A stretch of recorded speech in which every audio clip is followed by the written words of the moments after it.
vocês estão? Começo esse vídeo falando de mim, mas ao falar de mim, quero lhes deixar bem claro o seguinte: não tenho a intenção de me orgulhar das minhas situações e também não tenho nenhuma intenção de estar me humilhando.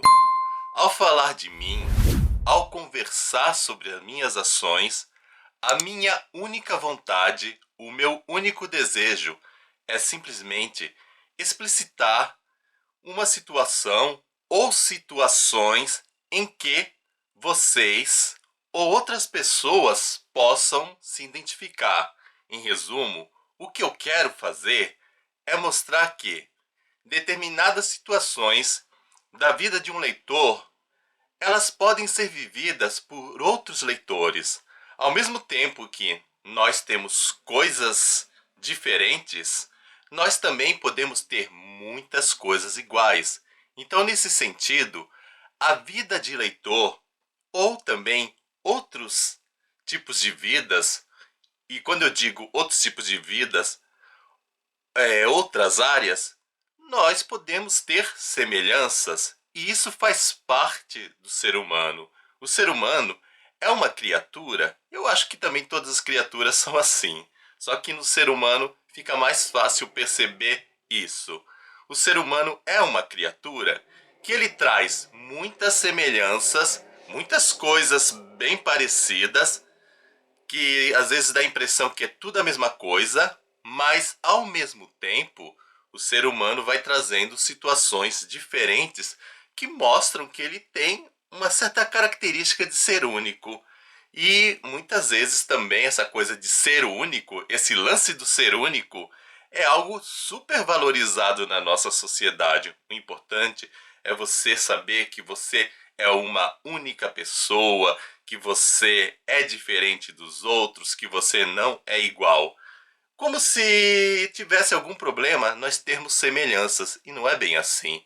Na realidade, no nosso dia a dia, nós temos que aprender a lidar com essas coisas, com situações em que somos iguais, para podermos nos ajudar no sentido da igualdade, estar caminhando junto, fazendo as mesmas coisas de maneira unida, e também perceber as diferenças, porque as diferenças não significam que devamos andar para lados opostos, mas que possamos unir nossas ações. Olha só que interessante, que possamos unir nossas ações para caminhar numa mesma direção. De repente eu vou fazendo algo e você faz outra coisa diferente, mas o seu diferente se encaixa com a minha ação e a gente consegue caminhar numa única direção e trazer algo produtivo para a sociedade. Nossa, amei essa introdução desse vídeo. E aqui no caso eu quero falar um pouco da vida do leitor. Eu sou uma pessoa que, em situações tranquilas, na minha normalidade, eu tenho uma grande facilidade para ler. Eu leio rápido, eu absorvo rápido, eu consigo me concentrar rapidamente quando tudo está tranquilo. E depois de ter feito a leitura e ter adquirido o conhecimento, eu consigo falar dos meus livros assim numa maior tranquilidade. Quando a coisa começa a degringolar, é porque aconteceram fatores externos que atrapalharam o meu processo de aprendizado. Mas o meu normal é essa facilidade. Então vou lá, mando ver, leio, apresento, me dou bem. Só que, com o passar do tempo, aquele conhecimento que eu adquiri de maneira rápida, ele também é esquecido.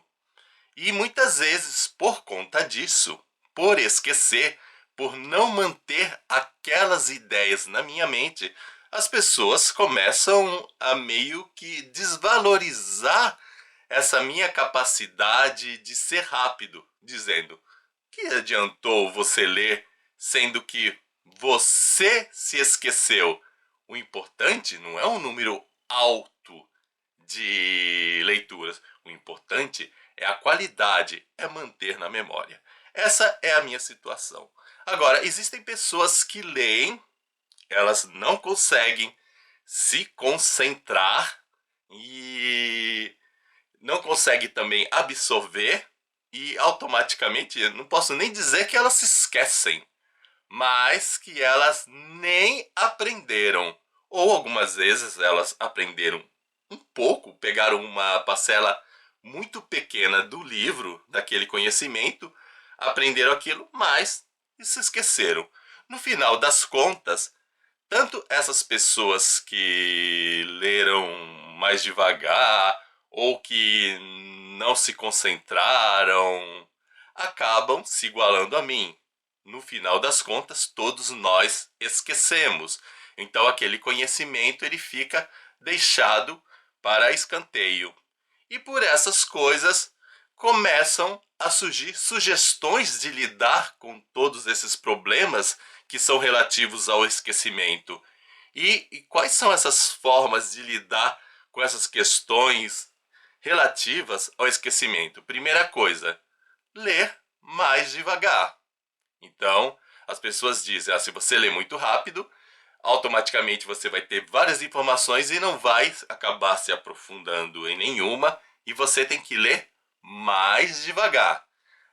Além de ler mais devagar, você tem que fazer anotações. Então você vai pegar um caderno, vai anotar, vai revisar, você vai sublinhar o seu livro e com isso você vai manter uma clareza maior, uma absorção maior do conteúdo, afinal de contas, você leu pausadamente.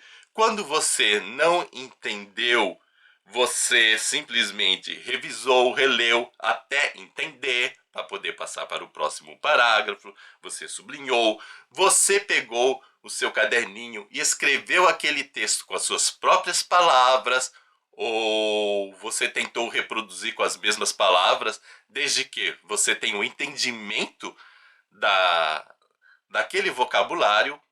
Muita gente faz isso, muita gente acha que tem que escrever com as suas palavras diferentes. Outras conseguem entender utilizando às vezes até as mesmas palavras, como se fosse uma cópia, uma xerox, mas essa é uma xerox entendida. Isso tem que ficar importante para nós, tem que ficar bem guardado que podemos sim fazer essa coisa igualzinha quando a gente consegue realmente entender. E às vezes também isso é vantajoso, porque nem sempre as minhas palavras são as melhores palavras para descrever aquele pensamento. Porque a gente sempre tem aquele mito, eu tenho que fazer diferente. Mas como assim diferente? Se de repente a forma de falar do outro seja a melhor forma de explicar. Então não há essa necessidade verdadeira de você querer fazer algo totalmente diferente, de como se fosse uma produção inédita. É claro que existe aquele problema de pessoas dizendo que você fez um plágio, etc. Mas eu estou falando de conhecimentos mais restritos, conhecimentos mais íntimos, conhecimentos mais para você guardar, para você lembrar, para você colocar em ação, colocar em prática.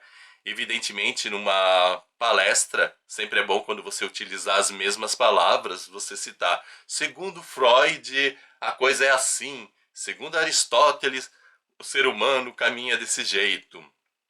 E assim a humanidade vai caminhando. Mas em tudo isso está aquela perspectiva, e eu acredito que vocês já estão notando, aquele objetivo de não esquecer. Então vamos ali e vamos fazendo a coisa mais calma, vamos tendo anotações, vamos tendo resumos e praticamente vamos criando temporadas de conhecimento. Nesse momento eu estou estudando de repente a questão do foco do ser humano, então eu vou ler um livro sobre foco e vou ficar dedicando uma grande parte do meu tempo para falar de foco, e com isso eu vou manter a minha memória ativa em relação a esse tema e dificilmente eu vou me esquecer de imediato. Só que as pessoas, elas acabam se esquecendo. Olha aí o esquecimento de novo, mas agora o esquecimento numa perspectiva, eu diria, um pouco mais externa à situação íntima. ou seja, o que eu estou querendo dizer? Mas depois de um tempo, fatalmente, você vai ter que mudar de assunto. Você não vai ficar preso àquele tema para sempre, porque a vida caminha, vão surgindo novas necessidades. A não ser que de repente você seja, isso pode acontecer, a não ser que você seja um professor que sempre está dando aula num determinado ano de faculdade ou de escola, em que todo ano, no início, meio e fim, você tenha que falar determinados assuntos. Por exemplo, quando eu estava dando aula no ensino médio de filosofia, eu costumava pegar os primeiros anos do ensino médio. E o primeiro ano do ensino médio, como é que é? Eu falo da filosofia antiga. Então eu começo lá sobre o tempo dos mitos, os tempos dos pré-socráticos, depois Sócrates, Platão, Aristóteles. Vou caminhando aí pelos cínicos, etc.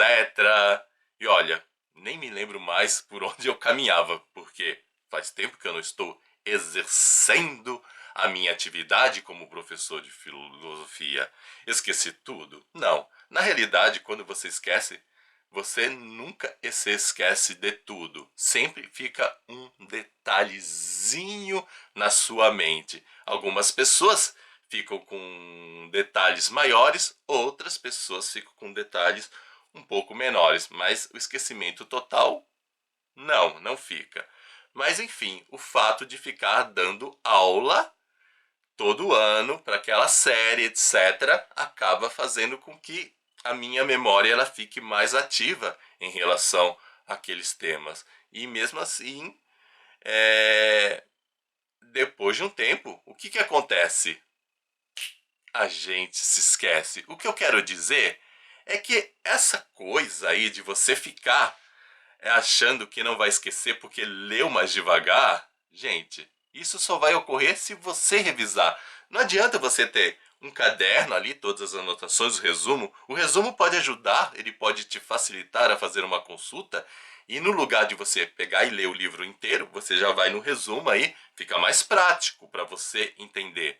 Mas, se de uma certa maneira o resumo te ajuda a ter essa praticidade do conhecimento, porque você está ali pegando coisas que você já aprendeu e de uma maneira resumida, o resumo acaba também ele te limitando por outro lado. Qual é a limitação de um resumo?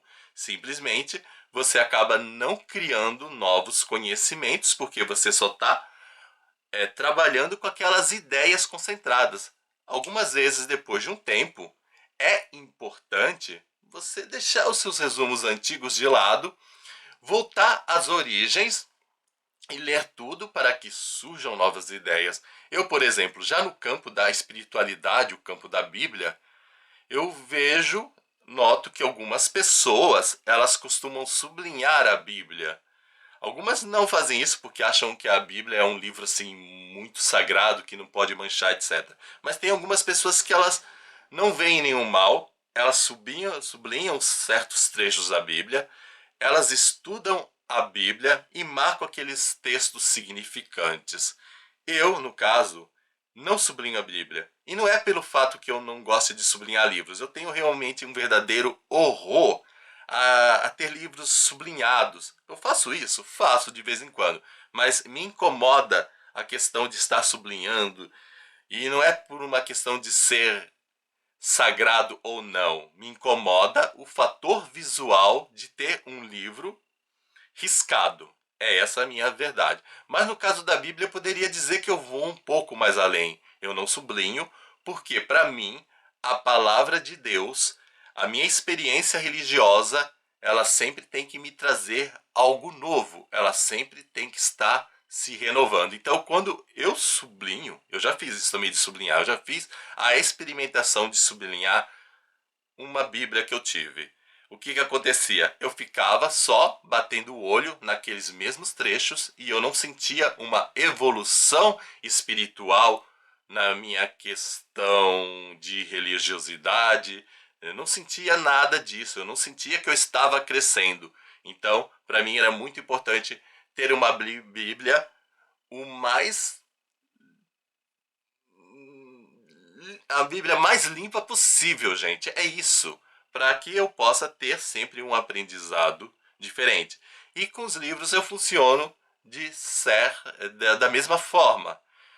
Em resumo, para mim, o que é importante, e eu não posso dizer que o meu importante é o seu importante, porque você pode ser bem diferente, é, na maioria das vezes, ler mais. Sim, eu prefiro ler mais, mesmo que eu esqueça, mas adquirir informações novas e pegar, às vezes, as informações novas e fazer uma grande colcha de retalhos e criar novas linhas de pensamento.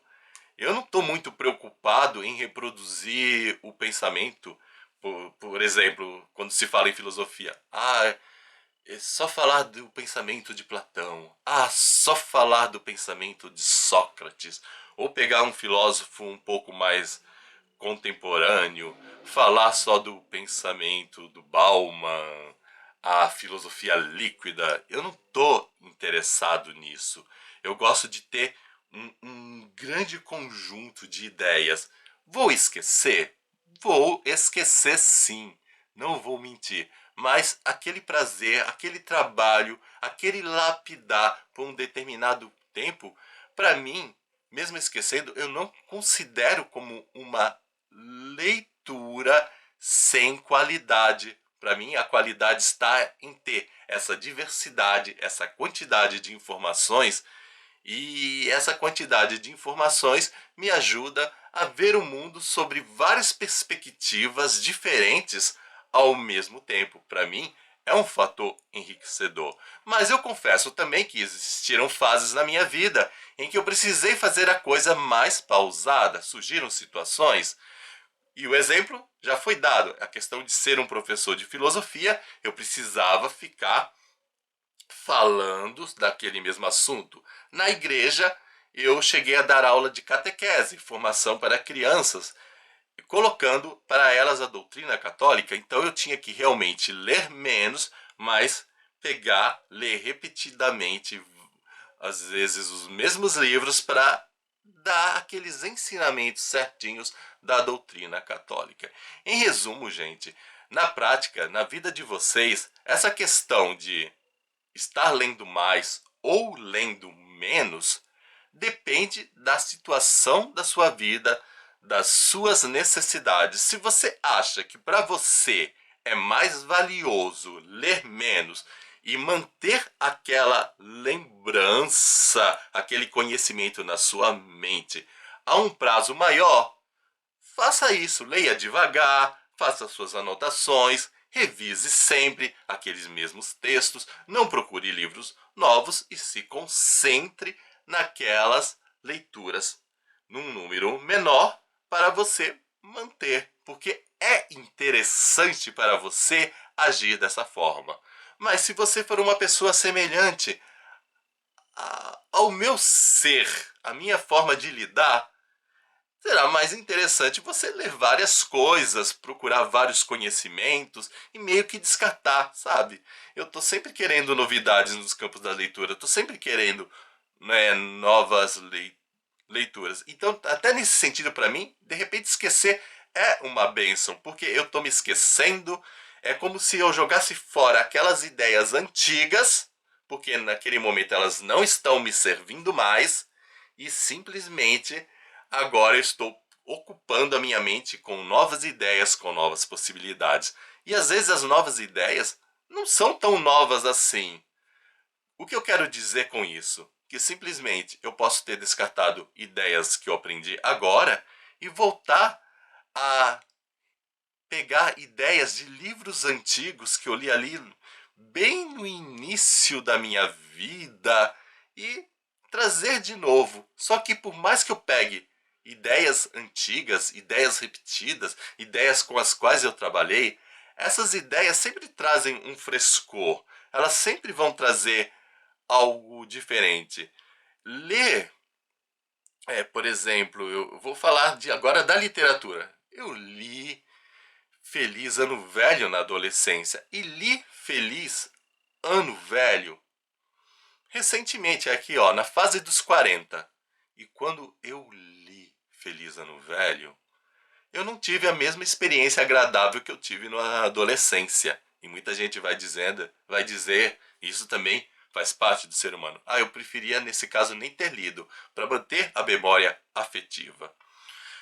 Eu, para mim, não vejo vantagem nesse sentido. O que eu achei interessante, apesar de não ter gostado tanto, é perceber o quanto eu amadureci. De repente eu saquei. Como é que eu pude gostar desse livro com determinadas ideias, algumas ideias até machistas? Eu não consigo entender. Então, pegar livros também antigos, mesmo que você não goste, é uma vantagem porque você vai percebendo o seu amadurecimento, o seu crescimento. E nem sempre também, a gente também tem que se livrar dessa ditadura, que reler algo tem que ser um processo gostoso, um processo prazeroso.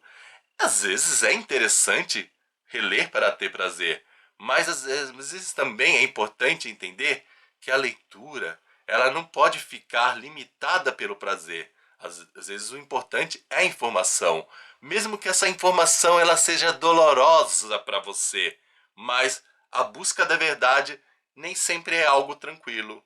A busca da verdade nem sempre vai te trazer uma certa tranquilidade. Às vezes a verdade ela tem que vir te machucando, te arranhando, te socando, para que você reaja e você revide e surja um novo. E acaba no final das contas você se sentindo bem ou não, não sei. Um lutador de boxe, mesmo vitorioso, ele acaba apanhando bastante. Então, ó, é uma vitória, mas é uma vitória dolorosa. Então, na vida nossa de leitor também pode ocorrer isso. Então, nós temos que encarar. Em resumo, os seres humanos, apesar das semelhanças, agora eu vou ressaltar as diferenças. Então, o ser humano, apesar das semelhanças, ele também tem essa possibilidade de ver as coisas diferentes e agir de forma diferente. O importante é que, dentro dos processos semelhantes ou processos diferentes pelos quais passamos, haja algo chamado respeito. Eu não posso utilizar a minha experiência semelhante ou diferente do outro como algo recriminatório. Não posso recriminar. Será que eu usei a palavra recriminar de maneira correta? Eu estou até meio na dúvida.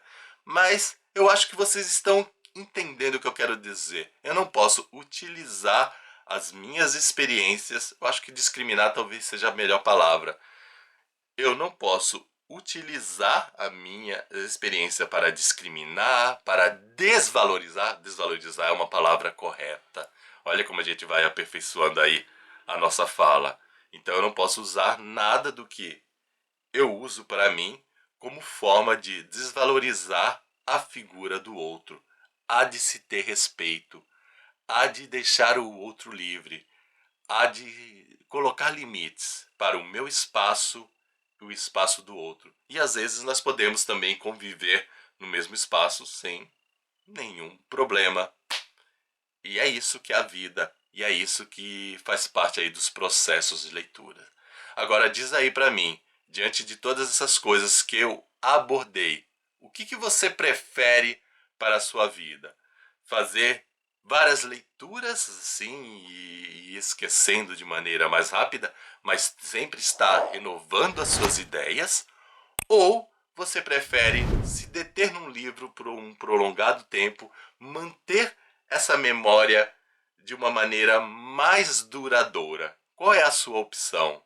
Ou você prefere estar variando? Ah, existem momentos na minha vida que eu quero uma memória mais duradoura e eu sinto essa necessidade de ter a memória mais duradoura, mas há momentos em que eu quero simplesmente me esquecer e seguir em frente e descartando aquelas ideias que vão ficando antigas, ultrapassadas, deixando bem claro que ideias antigas ultrapassadas também é um conceito muito pessoal. O que pode ser antigo e ultrapassado para mim, necessariamente não vai ser antigo e necessário para você.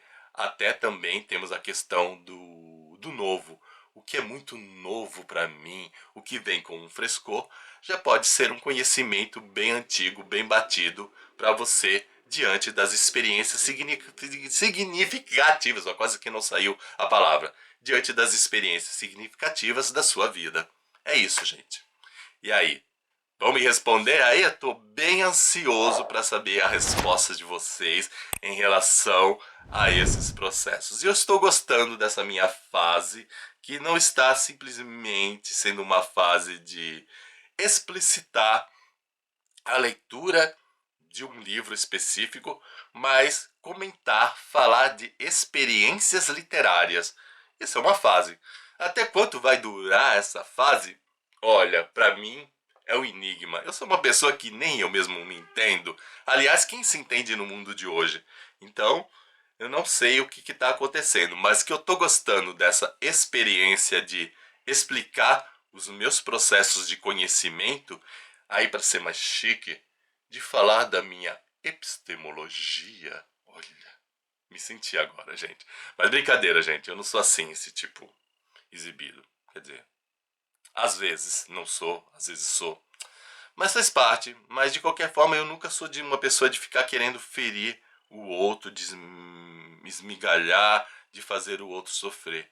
Sempre a minha intenção é fazer com que o outro cresça, que o outro evolua. E eu penso o seguinte: se eu posso e eu quero, eu vou conseguir. Querer, poder, conseguir. Ali, essa coisa de meio Xuxa. Mas você também pode. Às vezes você não consegue determinadas coisas porque no fundo, você acredita que você quer, mas você não quer de fato. As coisas que nós queremos, nós batalhamos inconscientemente e vamos aí conseguindo. Às vezes num ritmo mais rápido, às vezes num ritmo mais devagar, mas sempre nós vamos dando o nosso jeitinho. E é isso, gente. Espero que vocês tenham gostado. Não se esqueçam de dar o seu joinha, nem que seja por caridade. Afinal, copo d'água, um joinha, não se nega pra ninguém. Tchau pra vocês e até o nosso próximo vídeo. Fui!